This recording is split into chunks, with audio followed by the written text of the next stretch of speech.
মৎস্যজীবীদের পুজো মানে গঙ্গা পুজো। প্রতি বছরেই শুধু গঙ্গা পুজো হয় না, একসঙ্গে শীতলা থাকে, কালী, সব পুজো হয়। সমুদ্র সৈকত মন্দারমণি এলাকায় জলদাখটি কিন্তু প্রতি বছরের ন্যায় এই বছর কোনো জৌলুস নেই। এই পুজোর প্রতি বছরের ধুমধাম সহকারে যে ধরনের পুজো হতো, এই বছর আর্থিক অভাবের জেরে পুজো সেভাবে করা যাচ্ছে না। কারণ মৎস্যজীবীদের সমুদ্র থেকে মাছ আসা কমে যাওয়ায় অর্থনৈতিক সমস্যা। আগে যেভাবে সমুদ্র থেকে মাছ পাওয়া যেত, এই বছর সেভাবে মাছ না পাওয়ায় আর্থিক অনটন হচ্ছে।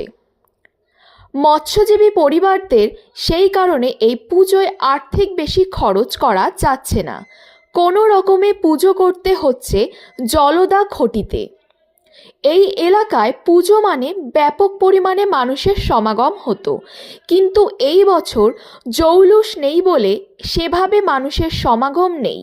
এই খুঁটির মূল কর্তা লক্ষ্মীনারায়ণ জানান মাছের উৎপাদন কম হচ্ছে বলে সংসার চালানোর ক্ষেত্রে অসুবিধে হচ্ছে। তা সত্ত্বেও পুজো না করলেই নয়, কোনো রকম পুজো করে কাটিয়ে নিতে হচ্ছে এই বছর। মন্দারমণি থেকে অংশুমান পন্টা রিপোর্ট। মানুষের জীবন জীবিকা, তাও কেউ 2-1 মাস ফিশিং করতে যাওয়ার পরে মাছ না পেলে আবার ফিশিং বন্ধ করে দিচ্ছে। অর্ধেক লোক নৌকা বিক্রি করে ডিজেলের পয়সা, ভর্তুকি পয়সা, লেবারের পয়সা দিচ্ছে।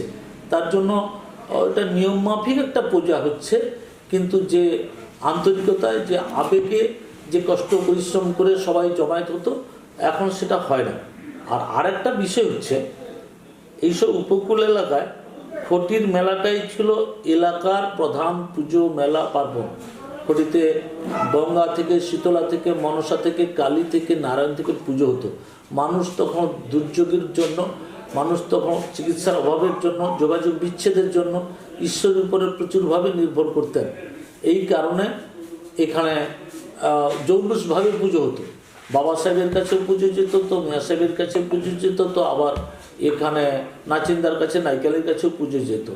এখন ক্লাবে ক্লাবে প্রচুর পুজো অনুষ্ঠান শুরু হয়েছে। দুর্গা পুজো থেকে, কালী পুজো থেকে, লক্ষ্মী পূজার থেকে, নারায়ণ পুজোর থেকে, শিব চতুর্দশ থেকে এখন প্রতি পাড়ায় 2, 4, 5টা অনুষ্ঠান সবসময় যদি লেগে থাকে। আর খটির মেলার জৌলুসটা, সে আগ্রহটা এখন কমে যাচ্ছে। কি কি অনুষ্ঠান থাকছে আপনাদের খটির? আমাদের এখানে